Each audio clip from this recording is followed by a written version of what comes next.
Title: The Night Before Kindergarten. Author: Natasha Ween. Retold by Alexis. The night before kindergarten, as the kids prepared, they were excited and a little scared. School supplies were stuffed in their backpacks and ready by the door.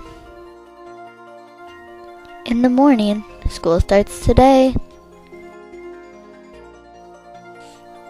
The parents made snacks and the kids got in cars.